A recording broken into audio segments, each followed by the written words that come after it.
자, 오늘 우리 말씀의 제목을 살아있는 자의 하나님, 그리고 하나님 안에 살아있는 자, 이렇게 정해 보았습니다. 사실은 원래 살아있는 자의 하나님 안에 살아있는 자, 이렇게 하면 헷갈리실 것 같아서 잘라서 두 문장으로 만들어 봤는데, 오늘 우리가 집중해서 생각해야 할 것은 바로 부활입니다. 부활을 정말 믿느냐, 그것이 오늘 우리에게 주어진 아주 중요한 질문이 되며, 부활을 믿는 자로서 살아가고 있습니까가 조금 더 정확한 질문이 될 것 같습니다. 그 질문을 여러분들이 품으시고 설교를 함께 우리가 나아가면서 이 말씀을 통해서 우리가 어떻게 살아가야 하고 또 지금 어떤 마음을 가지고 살아가고 있는지 함께 들여다보겠습니다. 먼저 우리가 현재 우리의 삶을 좀 들여다볼 때, 제가 이 참회의 기도, 공동 기도에서도 좀 다뤘지만, 우리가 사람들과의 관계 속에서 나를 정의하고 규정하면서 살아가는 것에 너무나 익숙하다라는 것이 아무래도 우리 사람에게는 누구도 피해 갈 수 없는 부분인 것 같습니다. 혼자 살아가기가 어렵기 때문에 누구의 자녀, 누구의 배우자, 누구의 친구, 어느 회사의 직원, 또 그 안에서는 또 어떤 직급, 또 교회에서도 마찬가지죠. 직분, 어떤 직분을 맡았느냐, 이런 모든 관계가 우리를 설명해 주는 것이라고 생각을 하는데, 그것은 우리를 설명해 주는데 도움이 되는 것이지 우리의 정체성을 직접적으로 나타내기 위한 것은 아닙니다. 그것을 어디서 우리가 찾아볼 수 있느냐? 우리가 그런 규정하는 것들이 흔들리기 시작할 때 우리의 마음이 따라서 흔들리게 되죠. 그런데 그 안에서 우리가 당연히 안 흔들릴 수는 없겠으나, 그것이 나의 인생 전체를 완전히 바꾸어 놓는 지경, 심지어는 파괴되는 지경까지 간다라면 우리가 그것을 조금 잘 생각해 보아야 하는 것 같습니다. 요즘 현대 사회를 그 관계의 피로 사회다, 이렇게 얘기하기도 하죠. 그러니까 사람들이 끊임없이 서로 연결이 되어 있는데 그 안에서 자신을 잃어버리게 되는 경우들이 있습니다. 그리고 누가 나를 좋아하나, 누가 나를 싫어하나, 이런 것들에 대해서 우리는 때로는 집착에 비슷한, 때로는 광기와 같은 모습을 갖기도 하죠. SNS를 우리 하지 않습니까? 지금 이제 아직 한 4-5개 정도의 나라들이 청소년들이 이제 성인이 되기 전까지, 그러니까 그 이하 아이들에게는 SNS를 금지하는 법안을 통과시켰습니다. 유튜브 금지, SNS 금지. 여기 우리 청소년부 아이들이 와 있는데, 너네 그렇게 하면 살 수 있겠니? 못 살겠대요.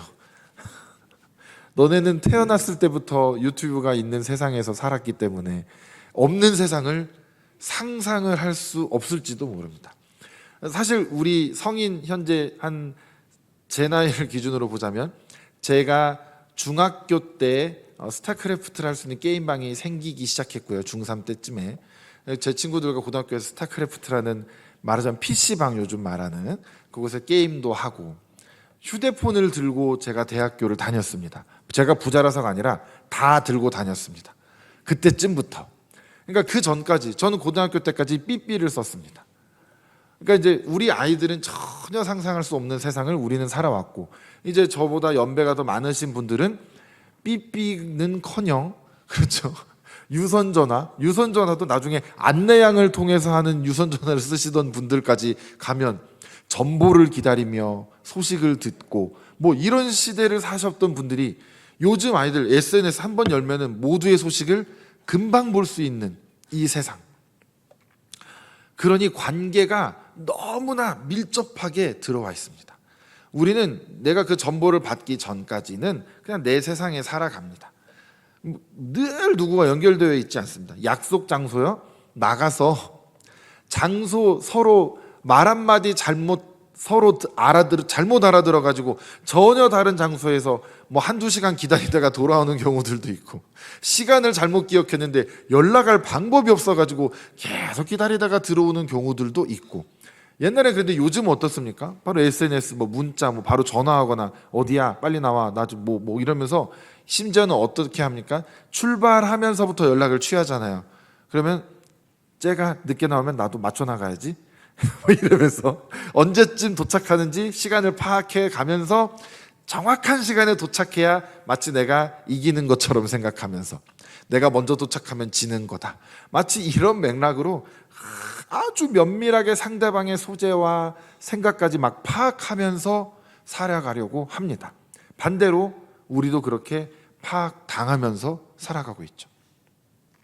그러니까 그것이 우리의 정체성을 자꾸 규정하는 데에 아주 깊이 들어와 있고, 또 몇 명이 내 글에 반응하는가, 막 이런 것들이 우리가 아주 혈안이 되어 있습니다. 그런데 예수님께서는 우리에게 그것 이전에 물어보시고자 하는 질문이 있으시죠. 바로 너는 그런 모든 관계를 규정하기 전에 너는 누구에게 속해 있느냐라는 것을 우리에게 물어보고자 하시는 것입니다. 오늘 등장하는 이 사두개인이라는 사람들, 이들에 대해서 우리가 조금 알아야 합니다. 사두개인들이 오늘 나타나는데, 그들의 수식어가 뭐냐면 부활이 없다고 주장하는 사두개인 중, 그렇죠? 부활이 없다고 주장하는 사두개인. 그러니까 바리새인들이 있었고 사두개인들이 있었고 뭐 에세네파, 여러 그 유대인들 안에도 여러 그 종교적 그룹들이 있었는데, 다 하나님을 믿는 신앙, 다 모세의 율법을 따르는 자들이기는 한데, 어떤 자들은 부활을 믿고 어떤 자들은 믿지 않았다라는 것입니다. 바리새인은 부활을 믿었을까요? 안 믿었어야 옳을 것 같은데 바리새인들은 부활을 믿었습니다. 사두개인들이 부활을 믿지 않았고, 그들은 뭐냐면 철저하게 문자 중심주의로 성경을 받아들였습니다. 그것도 모세 오경만을 중심으로 하나님의 말씀이라고 인정하고, 거기에 나오는 그 613개의 율법만을 그들은 우리가 따라야 할 율법이라고 생각했습니다. 그래서 바리새인들이 안식일을 지키기 위해서 여러 가지 부수적인 율법들을 만들어내는 것을 비판했습니다. 올바른 비판 같지 않습니까? 그런데 그것이 왜 비판했냐? 문자에서 어긋나니까 비판했지, 그게 비합리적이고 오히려 예수님의 말씀처럼 사람이 안식일을 위해 있는 것이 아니다라는 그런 입장에서 비판한 것이 아닙니다. 왜냐? 사두개인들의 그 역사를 보면은 안식일을 지키지 못했던, 어겼던 자들은 실제 모세의 율법에 따라서 돌로 쳐서 죽였기 때문입니다. 실제 역사 가운데 사두개인들은 그것을 행했던 자들이다라고 되어 있습니다. 그러니까 좀 무섭죠. 좀 무섭습니다. 자칫 잘못하면, 사두개인들한테 잘못 걸리면 돌에 맞아 죽을 수도 있구나, 그런 정도의 아주 막강한 권력을 가진 이들이었습니다. 그들이 그 대제사장직들도 많이 차지하고 있었고, 특히 이제 성전을 중심으로 점점 그들이 세력을 확장해 나가면서, 그들 중에 이제 그 좀 다른 이들은 광야로 나가면서 신앙을 지키겠다고 떠난 이들이 있었는데, 남은 이들이 이제 기득권을 차지하면서 이들이 이제 사두개인으로 자신들을 부르기 시작했는데, 사도계 후에다라는, 그 대제사장 사도계 후에다라는 의미로 사두개인이라고 불렀습니다. 그런데 이들이 어떤 모습으로 살아갔느냐, 바로 대체로 귀족이나 제사장이나 부유한 상인 계층들이 좀 많았고, 특별히 성전 중심으로 살았습니다. 하나님이 성전에 계신다라고 이들은 철석같이 믿고 있었기 때문에 그 성전 경제를 통해서 부를 엄청나게 축적하기 시작했습니다. 그러면서 로마 제국과는 공생 관계를 유지하면서 이 민중들에게는 좀 멸시를 받고, 또 바리새인과 또 그 열심당원 이들하고는 또 적대적인 관계를 갖기도 했었습니다. 그러니까 이 사두개파는 조금 자신들이 성전 권력에 의지하며 거기서 축적하는 부를 가지고 자신들의 기득권을 유지하면서 살아가면서 굉장히 현실주의적인 사람들이었습니다. 내세란 없다, 그죠? 부활이란 없다, 그러니까 하나님은 그리고 우리를 창조하시고 세상을 이렇게 만드셨지만 자유의지를 허락하셨기 때문에 별로 간섭하지 않으신다. 우리가 우리의 힘으로 만들어 가야 한다. 심지어는 내세란 없기 때문에, 즉 하나님 나라에 우리가 부활하는 이런 것들이 없기 때문에 현재에 구제하는 것들, 말하자면 우리가 구제하는 것이 뭡니까? 지극히 작은 자 하나에게 하는 것, 우리가 돌려받으려고 하는 게 아니라 베풀기 위해서 사랑을 베푸는 과정 가운데 하는 것이고, 그것은 고스란히 하늘에 상급이 쌓인다라고 우리는 그렇게 배워왔는데 이들은 그럴 필요가 없습니다. 부활을 안 하니까. 그래서 구제하는 데에도 별 관심이 없었던 그런 자들입니다. 그래서 그런 자들이 예수님을 찾아와 묻는 겁니다. 부활이 없다라는 이들의 입장에서 아주 모순이 되는 질문을 던지죠. 7 형제가 있었는데 그들이 첫째가 결혼을 했는데 죽게 됩니다. 그런데 모세의 그 율법에 의하면 그 다음 형제가 그 자손을 위해서 그 형수를 취해서 다시 결혼을 하게 됩니다. 그런데 둘째가 죽으니까 그럼 또 셋째가 죽으니까 넷째가 해서 7째까지 이르러서 다 그 아내를 취하였다. 그러면 나중에 부활할 때 그 아내는 누구의 아내가 됩니까? 라는 질문을 던지는 겁니다. 여러분, 누구의 아내가 되어야 옳겠습니까? 일처다부제하면 될까요? 그냥 마침 7명이니까 월요일은 큰형과 살고 주일은 막내와 살고 이렇게 하면 될까요? 굉장히 명료하죠. 근데 그런 문제가 아니지 않습니까? 여기서 말하는 그 요지는 뭐냐면, 안타까운 현실이지만 여인의 그 존재 자체를 소유물로 여깁니다. 그러니까 누구의 것이 되어야 하겠습니까? 라는 걸 지금 물어보는 거죠. 그 아내였는데 다 분명히 소유로 아내를 맞아들였었는데 누가 가져가야 옳습니까? 거의 이런 정도의 질문이 되는 것이죠. 그러니까 사실 굉장히 깊고 어두운 질문을 담고 있는, 내용을 담고 있는 그런 질문입니다. 여기에서 이 여인의 인격이란 찾아볼 수가 없지요. 사회적인 어떤 지위도 전혀 찾아볼 수가 없습니다. 단지 그 여인이 누구의 것이냐를 따지는 것밖에 없다라는 것이죠. 하나님께서 우리에게 생명을 주셨는데 그 생명을 소속을 증명하기 위한 도구로서밖에 사용하지 못하고 사회적인 관계를 확인하기 위한 그 소유의 그 지표로서만 취급을 하는 이런 의식이 이 사두개인들에게는 가득 차 있었고, 사실 당시의 사람들에게도 어느 정도는 다 이런 의식이 들어가 있었다라는 것이죠. 그러니까 사람을 하나님과 우리와의 사랑의 언약으로 바라보지 못하고 제도의 틀로서만 바라보았던 이들의 사고방식 자체도 굉장한 문제가 있었습니다. 그것을 가지고 지금 부활 논쟁을 하러 예수님을 찾아온 것이죠. 그러니까 이들은 하나님 안에서 한 사람의 그 영원을 살아가시는 그 하나님, 그 영원 가운데 계시는 하나님 그 안에서 우리가 영원히 살아가게 된다라는 개념을 전혀 갖지 못했던 자들이죠. 애초에 부활을 가지고 논쟁하러 왔지만 부활을 믿지도 않으면서 부활을 가지고 지금 질문을 던졌습니다. 누가 보면 정말 부활이 궁금해서 물어본 줄 알겠지만 여기 단서가 부활이 없다고 하는 자들이 와서 부활했을 때를 물어본다라는 것, 이건 그냥 다분히 공격하기 위한 그냥 그들의 목적만 있었을 뿐입니다.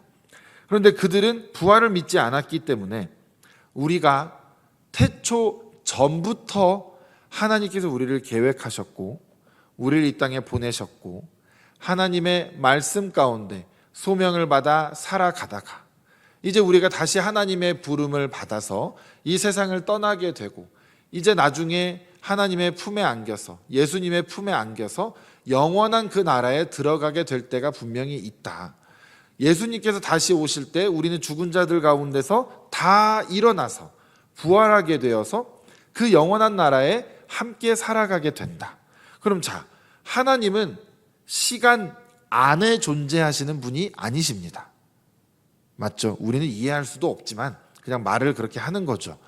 우리가 생각하는 시간이라는 개념은 하나님께서 우리에게 주신, 우리가 인간의 날수를 헤아리면서 살아가게 하게끔 도와주신, 허락해 주신 그 시간의 개념일 뿐입니다. 하나님은 시간이라는 개념 위에, 밖에, 오히려 시간이 하나님의 안에 이렇게 있는 개념이라고 봐야겠죠. 그래서 요즘 성가대 칸타타 연습을 하는데 그런 가사가 등장을 합니다. 예수님이 이 땅에 오셨는데 영원에서 시간으로 들어오신 예수님, 이런 가사가 등장을 합니다. 그러니까 영원 가운데 계셨던 분이 우리를 만나기 위해 유한한 시간 안으로 들어오셨다라는 것이죠. 그래서 우리를 만나셨고 인간의 육신을 입으셨고 인간과 동일한 죽음을 경험하시고 부활하시고 다시 하나님 나라에, 다시 그 영원한 나라에 지금은 계시죠.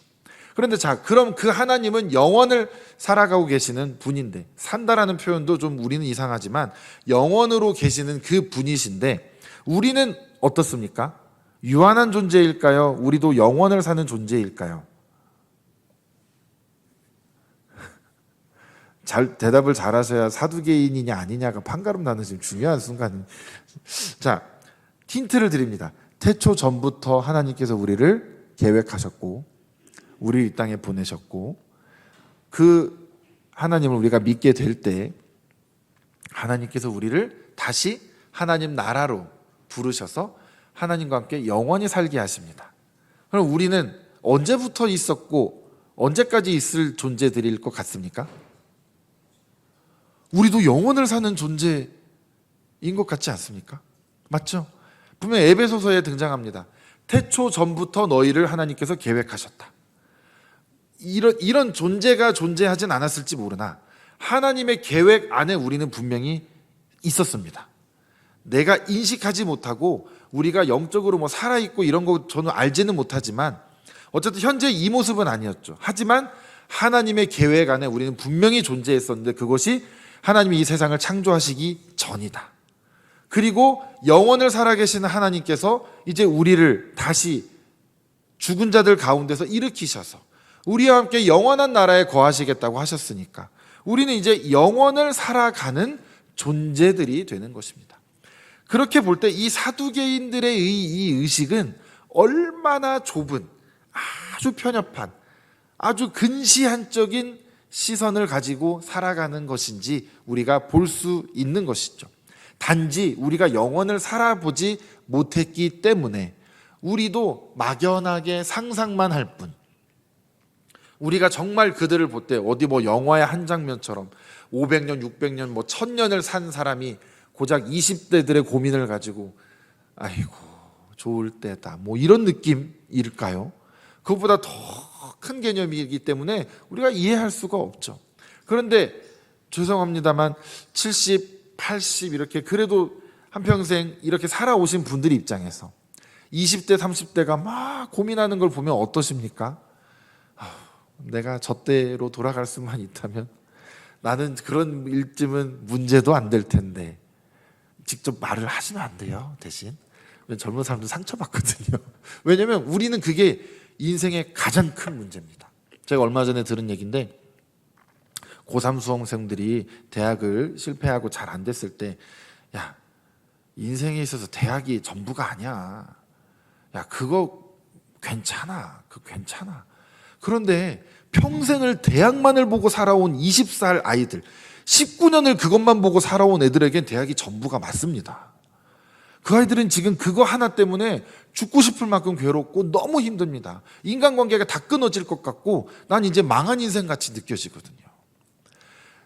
훨씬 오랜 세월을 사신 분들의 입장에서는 그렇게 참 중요한 게 아닐 수도 있는데 라는 그 지혜가 있으시지만 우리 젊은 사람들은 아직 그걸 모른다라는 거죠. 그러니까 아이들에게도 우리가 힘들지 어렵지 하면서 그냥 지갑만 막 여시면 됩니다. 야, 맛있는 거 사 먹어. 이럴 때 밥 잘 먹어야 돼. 뭐 힘내, 고생해, 잘해, 열심히 해 말도 다 필요 없고 밥 잘 먹어라 하면서 용돈만 쥐어주시면 됩니다. 굶지 말고 다녀라 하면서 용돈만 주시면 됩니다. 그 정도가 가장 어쩌면 큰 위로일지 않을까. 그러면서 우리는 기도하는 거죠. 근데 그런 시각이 우리 안에 있습니다. 그럼 40대 입장에서 볼 때 20대 아유 아직 창창한데 하지만 40대에 겪는 고민, 50대에 겪는 고민 계속 있지 않습니까? 이준규 장로님 계시지만 장로님도 오늘은 처음 사시는 것이잖아요. 그죠? 오늘은 장로님의 인생에서 처음 겪어보는 날입니다. 그러니 장로님도 오늘은 새로우시거든요. 그러니까 모두가 경험해보지 않은 영원이라는 거에 대해서 그 개념을 우리가 갖는다라는 건 너무 어려운 일인 것은 사실입니다. 그럼에도 불구하고 우리는 믿음으로 이제 그 개념을 가져야 하는 자들입니다. 하나님께서 우리에게 그 개념을 어떻게 허락해 주셨느냐. 바로 예수님께서 이제 이 사두개인들의 주장을 예수님께서 반박하기 시작하시죠. 일단 34절에 보니까 이 세상의 자녀들, 즉 이 현세를 살아가는 육신을 가지고 살아가는 이때에는 장가도 가고 시집도 가고 다 하는데 이제 그 내세에서는 그곳에서는 장가가고 시집가는 그런 개념은 없다. 이 세상에서의 개념을 가지고 영원한 나라에 대해서 자꾸 그 틀에 맞춰서 생각을 하지 말아라 라는 겁니다. 제가 어릴 때 부흥회 같은 거 하면 막 듣는 많은 설교 중에 열심히 뭐 충성하면 전도 많이 하면 천국에 가서 성읍에서 살 수 있습니다. 뭐 천국에 집이 막 바뀝니다. 막 이렇게 하는데 천국마저 계층이 있고 차별이 있다라면 얼마나 슬프고 얼마나 괴롭겠습니까? 물론 이 땅에서 정말 전도에 힘쓰며 살아가고 정말 전심을 다해 하나님을 사랑하며 살아갔던 자에게 주는 하나님의 칭찬과 면류관이 분명히 있을 것이라는 것은 믿지만 거기서 차등 계급을 주기 위해서 존재하지는 않지 않겠나라는 생각을 좀 가져보기는 합니다. 저도 안 가봐서 모르겠습니다. 안 가봐서 모르겠고 다녀오신 분이 계시면 좀 저 좀 알려주시기 바랍니다. 얼마 전에 한 성도님과 대화하는 가운데 큰 수술을 받으셔가지고 그 요단강을 거의 이제 보실 정도로 아마 그 꿈과 환상과 이 비몽사몽 하는 가운데 뭘 좀 보신 것 같습니다. 그래서 정말 그 위험한 상황까지 자기가 다녀오셨다라는 얘기를 해주셨는데 저는 그분만이 또 체험한 어떤 신비스러운 일일 거라고 생각을 합니다. 우리 모두가 동일한 걸 겪는 게 아니기 때문에 그게 이제 일반적으로 우리가 받아들이기도 어렵고 하지만 분명히 우리가 믿어야 할 것은 우리의 이 땅에서의 삶의 다음은 분명히 존재한다라는 것입니다. 그것을 오늘 예수님께서 어떻게 풀어주시냐면 자 이제 그 37절 보실까요? 37절 죽은 자가 살아난다는 것은 모세도 가시나무 떨기에 관한 글에서 주를 아브라함의 하나님이요 이삭의 하나님이요 야곱의 하나님이라 칭하였다라고 했습니다. 죽어서 이미 끝난 자들을 지금 하나님 나라에 가지 못한 그냥 그 다음이 없는 그러니까 이 땅에서 그냥 있었던 자들의 하나님이라고 부르는 것이 아니라 지금도 하나님 안에서 그 이름이 영원히 기억되고 지고 있는 하나님께서 그들을 여전히 나의 자녀들이라고 여기시는 그들의 이름을 들어서 모세가 고백을 합니다. 그런데 모세만 그런 게 아니라 하나님께서 나는 하나님 당신을 소개해 주실 때 우리에게 나는 너희들의 조상 아브라함의 하나님이요 또 이삭의 하나님이요 야곱의 하나님이다라고 하시는데 그때 쓰이는 그 시제 그것이 현재형으로 쓰입니다. 나는 현재도 아브라함의 하나님이다. 난 지금도 이삭의 하나님이다. 난 지금도 야곱의 하나님이고 지금 너희들의 하나님이다 라고 하나님이 말씀해 주십니다. 여전히 아브라함과 이삭과 야곱이 하나님 안에서 함께 살아가고 있음을 하나님의 말씀 가운데 우리가 찾아볼 수 있는 바로 그 대목을 예수님께서 이들에게 말씀해 주고 계시는 것입니다. 그러니까 하나님은 죽은 자의 하나님이 아니다라고 예수님께서 말씀하십니다. 살아있는 자의 하나님. 살아있는 자의 하나님이 우리 하나님이시고 그 하나님이 영원을 살고 계시는 영원 가운데 계시는 그 하나님 안에는 모든 사람이 여전히 살아있고 영원히 살 것이다라는 것을 우리에게 가르쳐 주고 계십니다.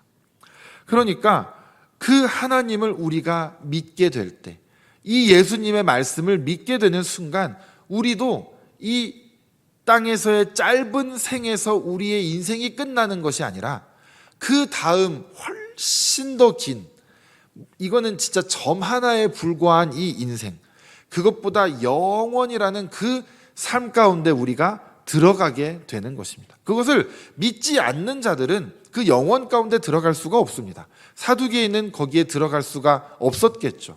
하지만 우리는 그것을 믿는 자들로서 우리는 그 안에 들어가야 하는 자들입니다. 살아있는 자의 하나님이시기 때문에 우리가 그 하나님을 믿게 되고, 우리가 그냥 사는 것이 아니라 그 하나님 안에서 살아가자라는 것이죠. 그런데 잘 생각해 보시면 우리도 우리의 삶 가운데 이 사두개인들과 같은 모습들이 상당히 자주 찾아볼 수 있지 않나 싶습니다. 왜냐하면 우리가 말로는 부활을 믿습니다. 영원한 생명을 믿습니다. 우리가 이것을 매주 사도신경을 통해서도 고백하는데, 우리가 정말 나는 부활을 믿는 자와 같은 삶의 태도를 가지고 살아가고 있는가? 정말 영원한 삶이 있는 사람처럼 나는 살아가고 있는가라는 것입니다. 나도 여전히 이 사두개인들처럼 관계로, 누구의 소유로, 누군가와의 어떤 좋은 관계, 이런 것들로 나를 증명하며 살아가고, 얼마나 많은 사람들이 나를 좋아하는가, 나를 챙겨주는가, 내 곁에 있는가가 나의 존재를 증명해 주는 것이라고만 우리는 혹시 생각하며 살아가는 것은 아닌가? 내가 누구와 현재 연결되어 있는가를 가지고 나의 삶이 지금 평안하구나, 내가 지금 괜찮은 삶을 살고 있구나, 거기에 우리는 안주하면서 살아가고 있는 것은 아닌가? 우리가 그것을 한번 생각해 보자라는 것입니다. 세상에서의 관계라는 것은 정말 우리를 때로는 너무나 살려주는 그런 좋은 관계가 있기도 하지만, 때로는 너무나 얄팍한 관계가 되어버리기도 하는 것이 세상에서의 관계입니다. 우리가 한번 평판이 무너지면 우리의 삶이 송두리째 무너져 내리는 그런 우리는 마음을 경험하게 됩니다. 존재 자체가 흔들리게 되는 것이죠. 그런데 예수님은 우리에게 말씀하십니다. 사람들과의 관계가 너를 규정하는 것이 아니라 나와의 관계가 너를 규정하는 것이 되기를 바란다. 하나님과 나와의 관계가 바르게 서 있은 다음에 우리는 세상에서의 관계를 이어나가야 되는 것인데, 그 순서가 뒤바뀌게 될 때 우리는 너무나 쉽게 흔들려 버릴 수가 있다라는 것입니다. 하나님과 나와의 관계가 정말 견고하게, 아주 튼튼하게, 하나님과 나와의 친밀함이 너무나 가깝게 잘 이루어져 있을 때, 세상에서의 관계들이 흔들리는 것으로 인해서 당연히 힘들고 괴롭고 슬프고 아주 어려운 일들을, 그런 마음들을 우리가 겪기는 하지만, 우리의 정체성이나 우리의 인생이 송두리째 뽑혀 나가는 일은 절대 일어나지 않는다라는 것이죠. 왜요? 우리의 뿌리는 하나님께 있기 때문이죠. 거기에서부터 우리는 다시 회복을 시작해 나갈 수가 있는 것입니다. 그래서 이들의 그 사고방식, 사두개인들의 사고방식이 우리 안에 이렇게 침입해 들어오는 것들을 우리는 경계해야 됩니다. 단순히 부활을 믿지 않는 자들이니까 우리가 무시하고 끝날 것이 아니라, 이들이 어리석은 사람들이 아니었습니다. 당대에 아주 지식인들도 많았고요, 학식이 있는 자들이 왜 그렇게 어리석은 생각을 했을까 정도는 우리도 예측해 봐야 됩니다. 요즘으로 말하자면 아주 가장 유명한 대학을 나오고 아주 사회적으로 지위가 높은 사람들이 부활은 없다라고 교회 내에서 얘기를 하고 있는 겁니다. 그렇다면 그들이 정말 바보라서 그럴까? 아니겠죠. 그들은 정말 자신들의 어떤 믿는 신념들을 가지고 오는 그 과정 안에서 그 부활을 믿지 않는 신앙이 그들 안에 확 뿌리가 박히게 된 것인데, 우리의 신앙은 과연 안전한가? 나의 부활 신앙은 나의 영생을 살아간다라는 하나님의 생명책에 내 이름이 기록되어 있다라는 그 믿음은 나는 흔들리지 않고 있는가? 그것이 과연 잘 뿌리 박혀 있다라면 나는 왜 이렇게 세상을 살아가는데 많이 흔들리고 많이 힘들고 왜 이렇게 괴로울까? 이런 것들을 우리가 다시 순서를 잘 정해서 생각해 나가시기를 부탁드립니다. 하나님과 나와의 관계 안에서 살아계신 하나님이 살아있는 우리의 하나님이 되시고 내가 그 안에서 살아가는 것, 하나님이 먼저 나의 하나님이 되어 주신 것이 먼저고 내가 그 안에서 살아가는 것이 그 다음입니다. 내가 선택해서 내가 잘해서가 아니라 내가 좋아하는 사람들과 관계를 잘 맺어서 내가 이만큼 잘 구축해 놓아서가 아니라 하나님은 그런 것 전혀 없이 먼저 우리를 찾아주셔서 우리의 하나님이 되어 주셨습니다. 우리는 그것을 믿기만 하고 그 관계 안에서 살아갈 때 우리는 이 세상에서의 관계도 하나씩 하나씩 다시 재정립해 나가게 될 것입니다. 그렇게 되다 보면 때로는 불필요한 관계로 보여지는 관계가 나타날 수도 있고요. 때로는 그렇게 중요하지 않게 여겼던 사람이 사실은 정말 중요한 사람일 수 있는 관계로 다시 변할 수도 있습니다. 우리가 세상에서의 기준이 아니라 오직 하나님의 기준 안에서, 하나님 안에서 영원을 살아가는 자들의 그 시선으로 우리가 이제 우리의 모든 관계를 하나하나 다시 규명해 나가시면서 영원을 사는 자, 부활신앙을 믿는 자, 살아계신 하나님 안에서 살아가는 자의 모습으로 살아가시는 우리 모든 성도님들이 되시기를 주님의 이름으로 축복합니다. 주님 감사합니다. 우리가 이 세상의 관계 속에서 우리 자신을 증명하려고 했었던 교만들이 있었습니다. 사람들의 인정과 위치에 흔들리지 않게 하시고 하나님 안에서 나의 존재를 다시 규명해 나가는 자들이 되게 하여 주시옵소서. 단순히 사두개인들이 예수님을 공격하기 위해 왔었던 그것에 우리가 마음이 빼앗기지 않게 하시고 정말 우리가 이 말씀을 통해서 무엇을 생각해야 하는지, 정말 부활 신앙을 믿는다면 어떻게 살아가야 하는지에 대해서 우리가 다시 생각하며 우리의 삶을 다시 바로 잡아갈 수 있도록 주여 인도하여 주시옵소서. 감사드리오며 예수님의 이름으로 기도드렸습니다. 아멘.